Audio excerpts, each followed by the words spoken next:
guitar, but I and do I not don't play the sing. guitar, So and I there's a don't little bit sing. of jiggling in the So there's a Jocelyn, little bit of and then jiggling we in the have a song, Jocelyn, and and then I we will have just a ask song, the and I will just expertise ask with the the computer expertise with to the begin computer this worship to with begin song. this worship We with enter into song. a song this We morning. enter Thank into you. a song this morning. Thank you.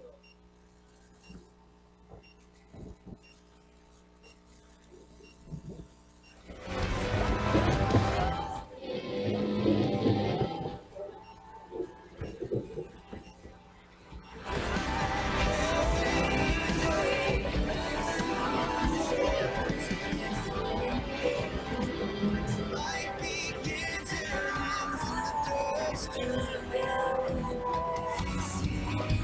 faith commanded. When the mountains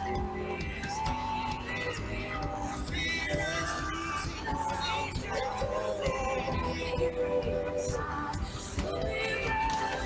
unstoppable God, but you carry impossible things in your name they shall be done.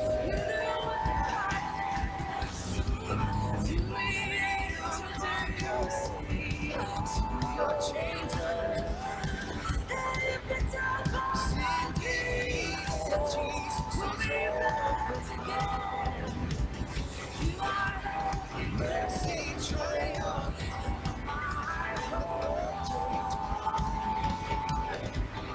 Darkness falls in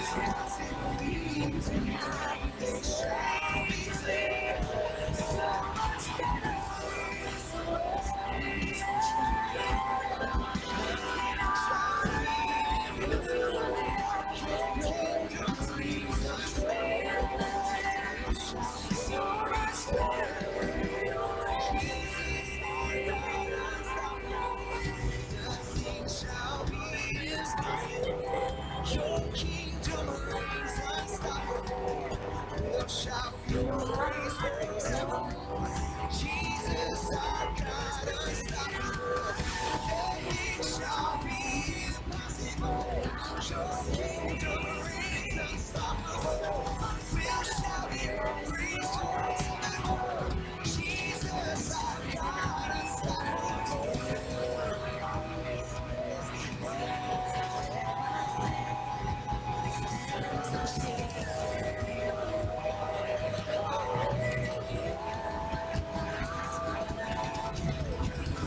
Unstoppable God, let your glory impossible things in your name they shall be God, let your impossible things in your name they shall be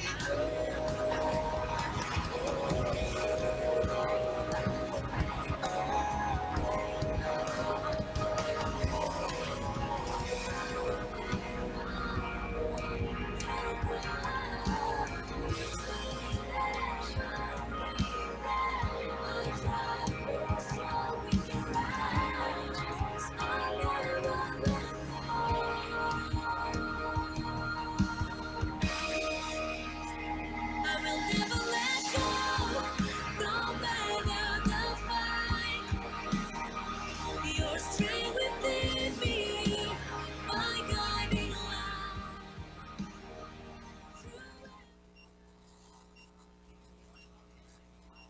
Wake us up.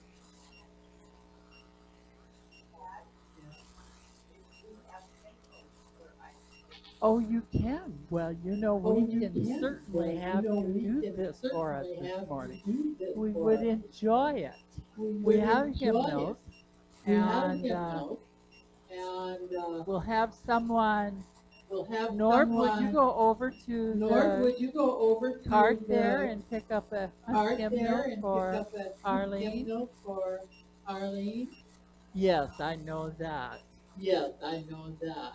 Well, the Unstoppable God Well, by the Evolution Unstoppable Worship. God by Wow, that Evelation woke us up Worship. this Wow, morning, didn't that it? woke us up this And morning, so we're didn't going to it? have a guest And so we're going to have a guest musician, musician, a wise woman from a years wise ago that woman started from to years be in the ago that started to piano be in the teacher here a piano long time teacher ago. here Oh, a I don't want long to time talk ago. about how Oh, I long. don't want to talk about how long. But today you're going to pick But out a today you're song. going to pick And out a thank song. you. And thank you. Do I have to turn this Do I clavicle have to on for turn you, this Arlene? clavicle on for you, Arlene? Oh, sugar, it's the Bible. Well, we need a song. Sugar, it's the Bible. Yes, a Well, we need hymnal. a I thought song. we had it there. Yes, a hymnal. I thought we had it there. Well, we'll plan one for later. Let's plan Well, one we'll for plan just one for before the later. Let's announcement. plan one And for when I just will go before the ahead and talk announcement. about the And announcement, when I will and go then I'll ahead ask and for talk you about the then announcement, to and then play I'll the ask song. for you then to play the song. She is going to play a song after the She is announcement. going to play But a right song now, after you the certainly announcement. can play But right You now, you by certainly can Lorene play You Daggle. Stay by Lorene. Turn it down just a little bit, Scott. Turn it down just a little bit, Scott. Jean will find you one. She knows Jean will where they're find you at. one. She knows where they're at.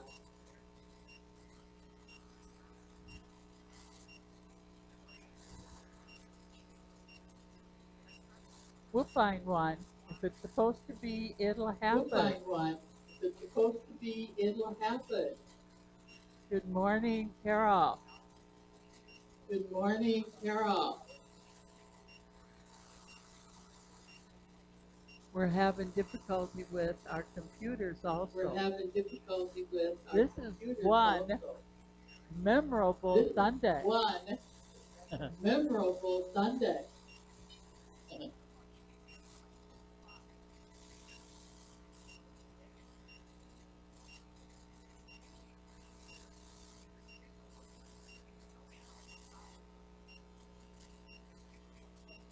Arlene is going to play for us, Carol.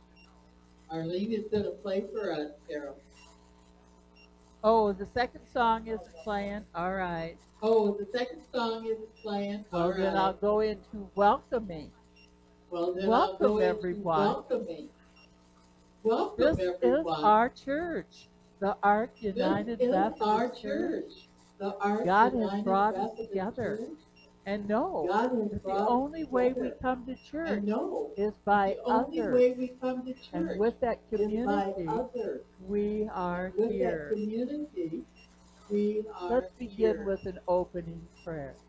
Let's begin with an Our opening gracious prayer. God, we ask that you bless us this Our morning. gracious God, we Open ask up our bless us hearts this and our morning. minds Open and up our cause hearts us and our to be minds and grateful cause and us lovable, to be and grateful with patience and we lovable, will present and with our worship patience to you. we will present We ask our you to worship be with to us. you. In We Jesus' ask name, you to be amen. with us. In Jesus' name. So Amen. we don't have another So song, is that correct? we don't have another song, is that You correct? can play that one, okay. That's You can called play that one, Reckless okay. Love by That's Corey called Reckless Asbury. Love by Corey Asbury. Oh, is that the wrong one? Oh, that's the wrong one.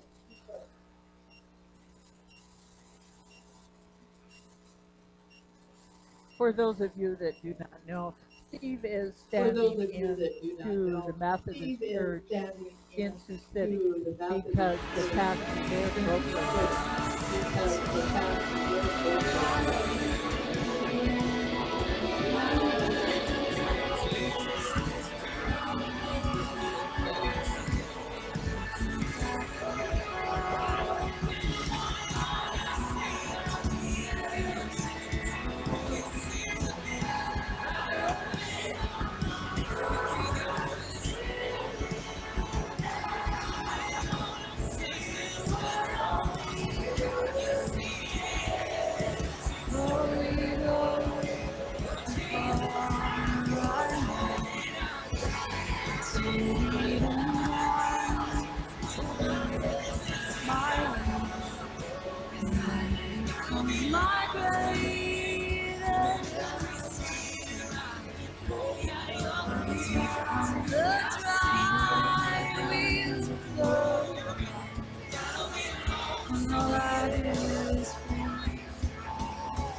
With Asana, you can manage anything. From project intake to campaign management, strategic planning, or anything else your team needs. Asana will do it. Try it for free today at asana.com. Saved me so much better your way. And hallelujah, great defender, so much better your way.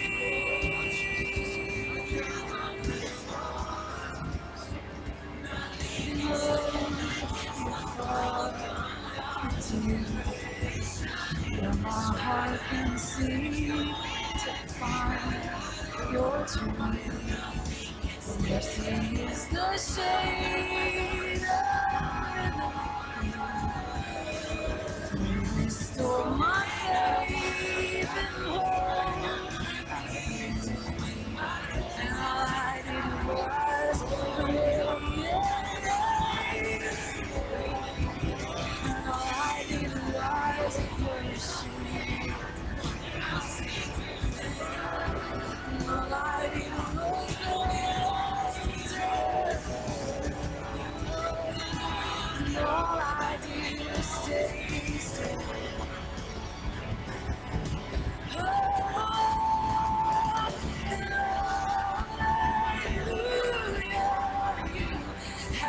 Saved me so much better this way. And hallelujah, great defender, so much better this way.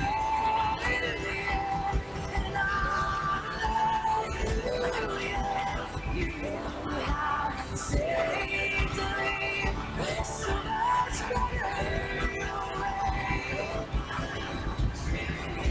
And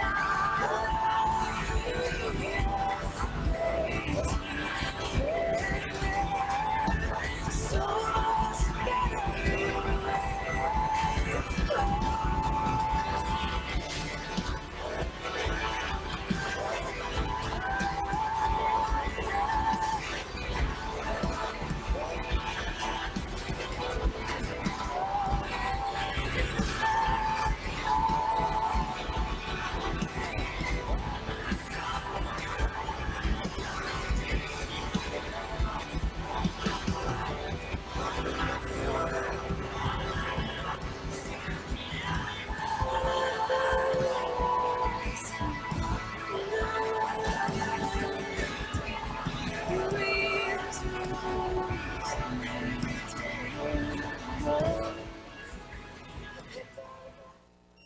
Thank you, Scott. God has saved us. God has Hallelujah. saved us. We will now Hallelujah. have the message this We will morning. now have And message. remember that this is the fourth week And in remember that January, this is and the the fourth week in program at January. the And the Embrace Church program at is the going to be Embrace presented Church by is Travis going to be Waltner. presented by Travis Waltner.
guys, welcome to church today. My name is Travis, one of the pastors here, and we are, as always, just so excited that you've joined us for worship. We've been in a series called Surviving January, and I know for many of us, like January is just this month we're just trying to get through. It's cold and dark and just completely awful, right? And so this whole series has been about how can we learn to not just survive January, but thrive through it. How can we turn this month into maybe one of the most meaningful times of the year? And so we've gone through a few different things. Week one, Adam, he shared about how our relationship with God, being connected to God, is one of the most important parts of transforming January. And then we talked about how to rediscover our joy during this month, how to find these joy treasures all around us so we can have more joy in January. And then last week we got practical and we talked about marriage and how marriage can be dark and cold, just like January sometimes. Did anybody else, just talking for myself, get uncomfortable with our lead pastor talking about how he schedules intimacy? Anybody else a little comfortable? I have to schedule a lot of meetings with this man, and now I'm very nervous to look at his calendar. He has all these entries that are just ... I don't know what it means. I'm not sure what it means. But we're going to keep it also practical again today. And we're going to talk about a specific area that can struggle during January. We're going to talk about our personal finances. Not giving to church, but our finances. And I just heard a collective groan from about half of you. You're like, oh my gosh, money and finances, and disgusting. So we're going to do just a little bit of poll across all of our campuses. How many of you generally enjoy like money and finances and budget? Raise your hand up. It's about 4 of us in this room. Oh, there's some more over here. How many of you would rather have a root canal than talk about this? Okay, some of you just didn't participate. That was not an option. But it was about half and half. Well, I'm one of those guys that kind of loves numbers and budgeting and financing. Actually, I've shared this on the stage before, but I love Excel spreadsheets. A couple weeks ago, Adam talked about finding little treasures of joy in your life. Those are Excel spreadsheets for me. I just love them so much. And so this past Christmas, I created an Excel spreadsheet to track our Christmas spending for the year. So we always go a little over at Christmas, and so I was like, we can really track this a lot better. And so I spent all this time, and I created this beauty. Look at this. This is just amazing. So this is what happened. So up here, you put, this is the real spreadsheet, by the way. We put up there like what you purchased, who it was for, and the amount you spend. And then what it does is it takes from your budget and just shows you how much you have left. But not only that, over here it calculates how much you spend for each person, so you can make sure you're spending the right amount for each person. I mean, I spent all this time on this. I was so pumped about this spreadsheet. And I bring it to my wife and I say, Jess, I found a way that we can stay on budget with our Christmas spending this week. And I said, it's so simple. All you have to do is when you buy a present, you just have to log it in the top. Just say who it was for and the money, and then the spreadsheet will do all these magical calculations, and we will stay on budget, and it will be. So my wife, she took the computer, she looked at it, and she said, I ain't using that. Gave it back to me. I said, what are you talking about? She's like, I'm not using that. And so if anybody needs a really cool spreadsheet, I'm selling it for $9.99 to pay for some Christmas ornaments. So if you need one, I'll give it to you. But here's the deal. Some people, the whole point of that, some people love finances, right? And other people choose not to support their husband. That's the two people in this world. But seriously, my hope today is to unpack for you, especially those that don't like finances, why this is so important. Because honestly, the way we view and the way we use our money, it affects everything in our lives. This is so true. The way we view and the way we use our money, it affects everything in our lives. You know, some of us, we bought a whole bunch of presents this last Christmas, right? We didn't have the money for it. We put it on credit cards, and now today January comes due, and we're sick to our stomach because we don't know how we're going to pay for all of it. Some of us, we've overextended ourselves with our house, in our cars, in our boat, in our camper. And every month we're living paycheck to paycheck, and we're so mad because we're so stressed every month about paying our bills. Maybe some of you have gone through a major life crisis, a divorce, or a health issue, and you feel so defeated because your finances have been completely obliterated. And you don't know how to get them pieces. Other of us, we maybe have plenty of money, but you never have enough, right? You always want more, and it's left us feel a bit empty inside, just chasing the dollar one after another. And I know some of us, we don't care about finances, but I wonder how many of us are just ignoring it. Like we know our finances are in a good place. We're like, I don't care about finances, but we're just ignoring it. And as we ignore it, it just gets worse. Oftentimes, I think January is difficult for finances because it's a new year and it's a new you, right? But nothing ever changes with our money. January is the worst because it's the same cycle over and over. Now, if you feel this way, I want to share a few stats with you to show you that you are not alone, that this is a global problem in America. Look at this. This year, 36% of people took on debt to cover Christmas expenses, averaging $1,200 per person. So that's 1/3 of us took on debt this Christmas. We paid for presents in December that we probably can't pay for. 67% of people are living paycheck to paycheck. That means 2/3 of us, if we were to get a paycheck next month, we wouldn't have money to buy groceries. 72% of households do not have a written financial plan. That means 72% of people don't have a plan for how to spend their money. They're just winging it, hoping that it'll all work out. And this one blew me away. 90% of people say that their personal finances stress them out. 9 out of 10 people say they are stressed. What's crazy about that stat is that includes people that have plenty of money.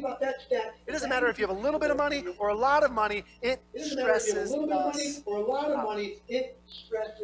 Here's the deal. If you're sitting here this January and you're struggling with any of these things, like if the weight of finances is hitting you in the face like a brisk January wind, this is what I want you to know today.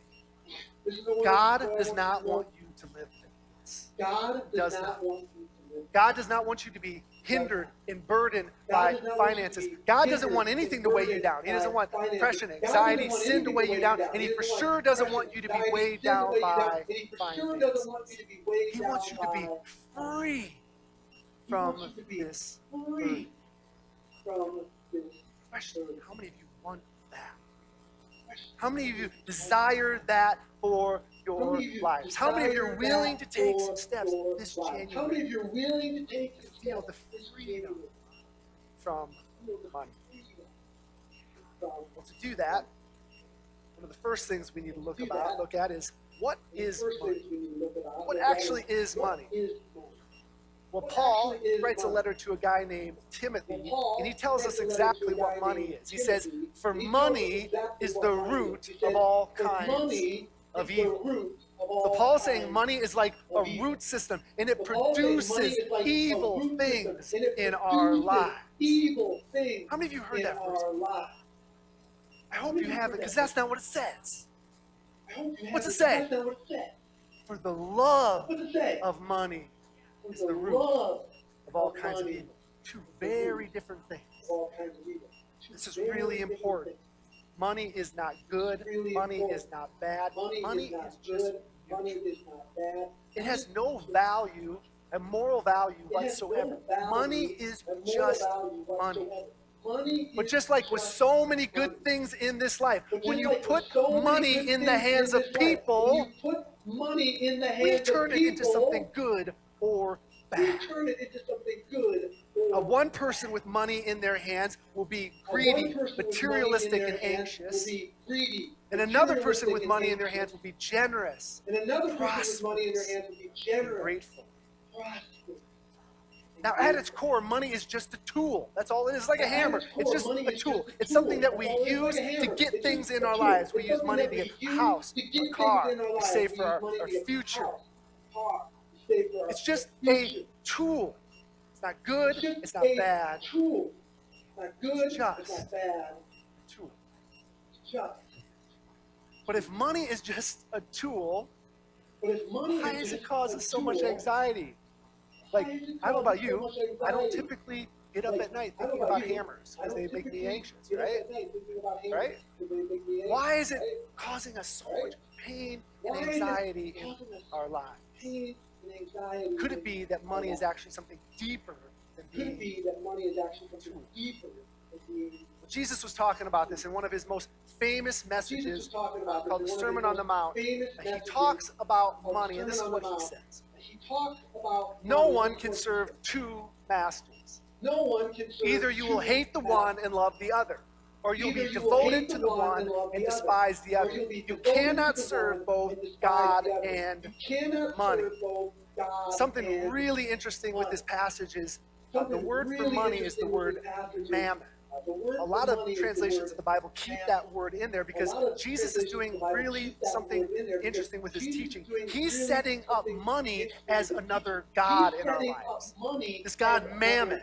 And this god Mammon wants us to serve it, wants us to worship it. But Jesus says, you can't serve two masters. You can't serve two gods. You can't serve both God and Mammon.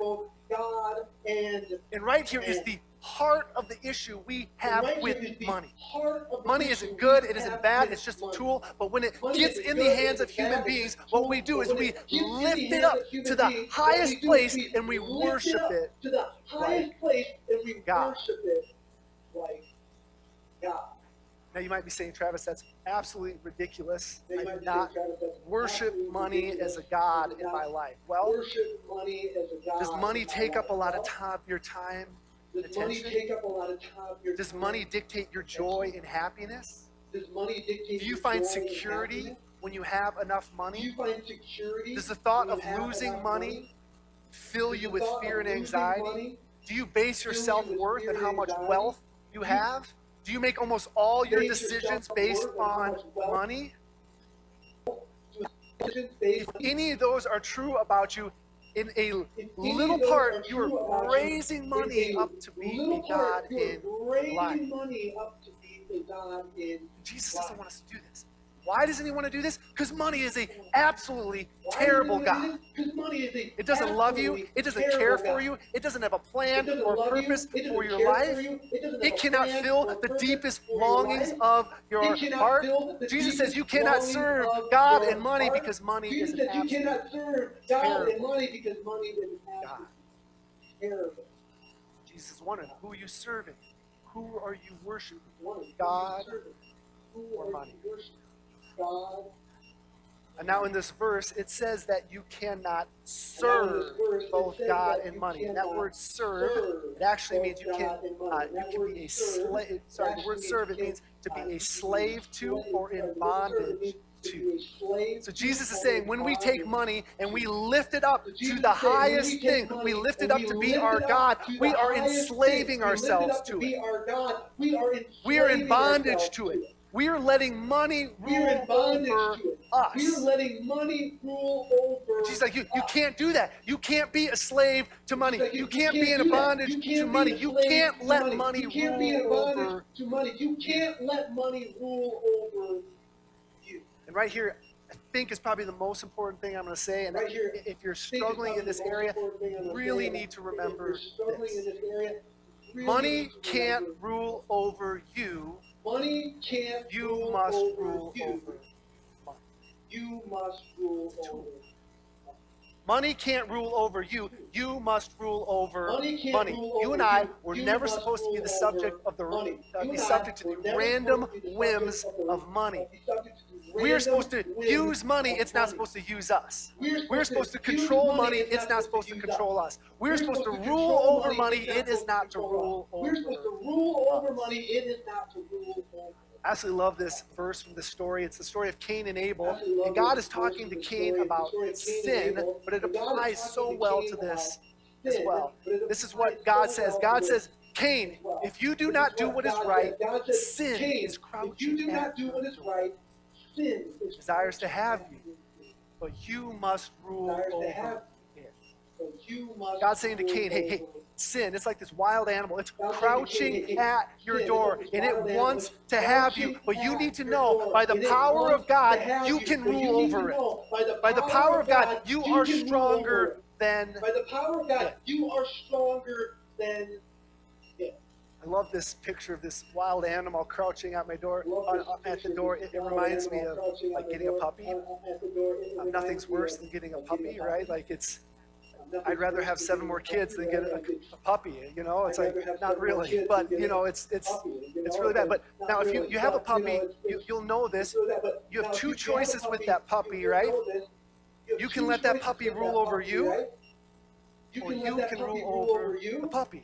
And I'm not saying be mean to it. I'm just saying you can rule over that puppy, or it will rule over you. And this is the interesting thing about dogs, and a lot of you probably know this. Dogs are pack animals.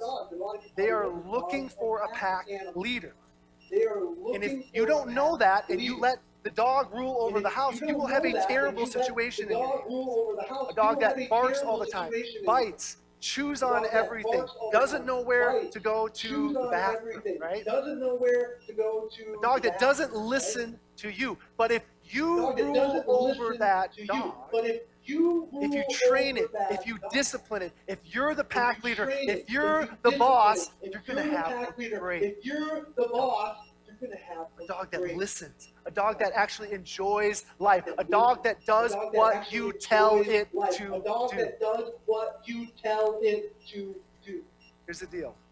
So many of us, in our finances, we have an untrained, undisciplined, wild dog running around our house. It's destroying our lives, our marriages, our peace, and our future. This is not what God wants for your life. Just like Cain, he wants you to rule over money and not let money rule. So how do you do this? So this January, if you want to start taking steps to ruling over your money, what steps do you take? Well, I want to give you 3 overarching ideas. I'm not going to go into all the details of these, but I want to give you 3 overarching ideas that are so important in learning to rule over your money. These are all from the Bible. First one is this: beware of debt. First thing you have to beware of debt. We live in a culture that is saturated by debt. Credit cards, lines of credit, student loans, car loans, mortgages. And the simplest way to understand debt is this: debt is using my money in the future to buy something in the present. Debt is using my money in the future to buy something in the present. So when you and I, when we go into debt, you are banking on the fact that you're going to have more money in the future to pay for what you're buying in the present plus interest. When I explain it to that, you can already understand how you can get in so much trouble with debt. I remember going to the financial aid office for the first time in college. I don't know if you guys remember this at all either, but going to the financial aid office, I picked up my check, and I ran out of that financial aid office, and I said, "Free money!" Free money! It's funny. That's what I thought. I had no idea. I had no concept that I was borrowing from my future to pay for my education, ramen noodles, Mountain Dew, in the present.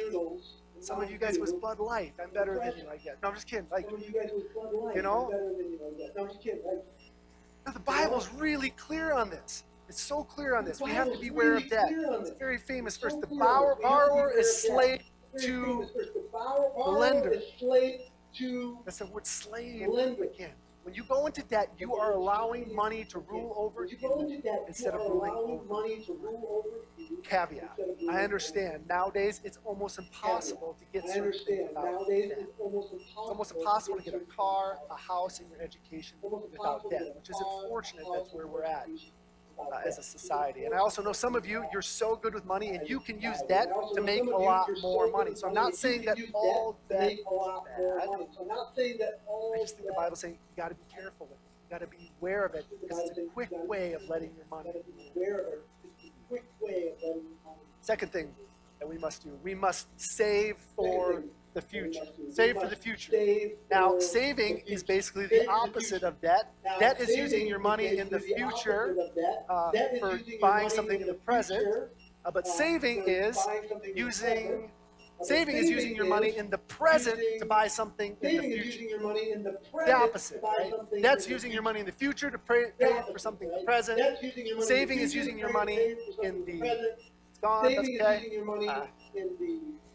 Saving is using your money in the present to buy something in the future. The writer of the Proverbs, it tells us this.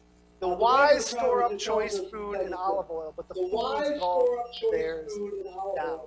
So the wise, they store up for things that they need to buy. But the fool, when they get their money, they just gulp it down. You know, my kids, when they get money for birthdays and for chores, oftentimes, this is a lot of the times, they talk about wanting to save up for something big. And then 3 seconds later, they're buying slushies again. Oh, it happens.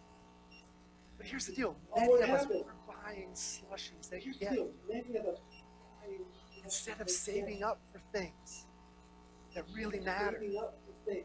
For that car bill that's coming in 2 months that you don't know about yet. A lot of us were working like multiple jobs just because we want to keep buying slushies. Saving is not flashy, but if you learn how to save for the future well, you will rule over your money and your money will not.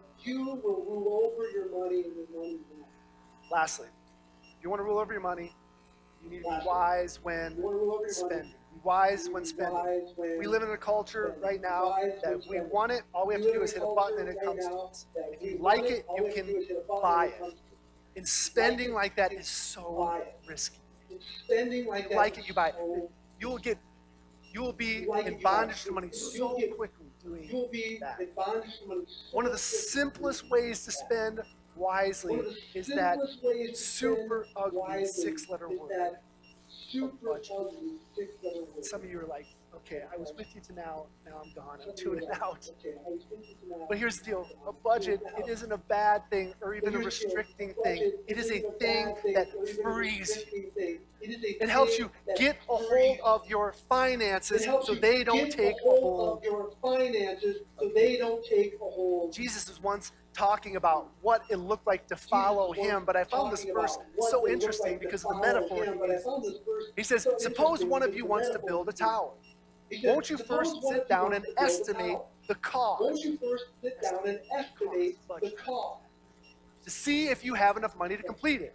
For if you lay the foundation and are not able to finish it, everyone who sees it will ridicule you, saying, this person began to build and wasn't able to finish. Now, to be clear, Jesus is talking about counting the cost of following him, but the same principle applies to our finances.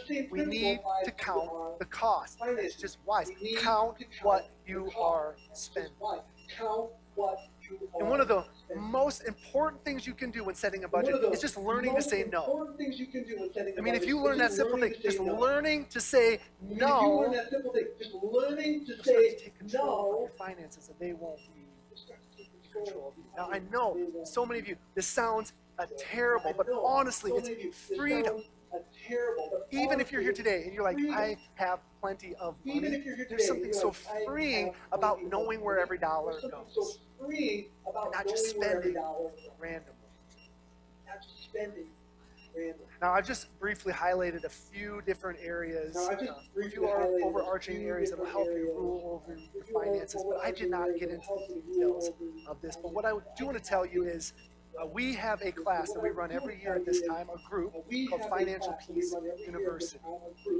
And I went through this years ago. It changed my life. Honestly, it changed the way I do finances. And today, especially, if you are feeling the weight, and I know what this feels like, if you're feeling the weight of your finances like someone stepping on your throat, you need to get into a class like this. It costs $120. We have some scholarships available. You don't make a penny from that. It's just the cost of the materials. But I'm telling you, do whatever you can to get into this class. If you want to be released from the weight of finances, if you want to learn how to rule over them, you have to do something like this. It's this Tuesday.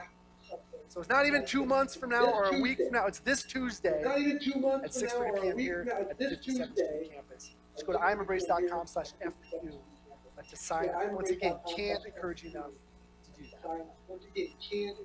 Now, I know all this talk about finances and saving, budgets and debts, it can be a bit overwhelming, and it's easy to talk about this theory, but it's harder to put it into practice.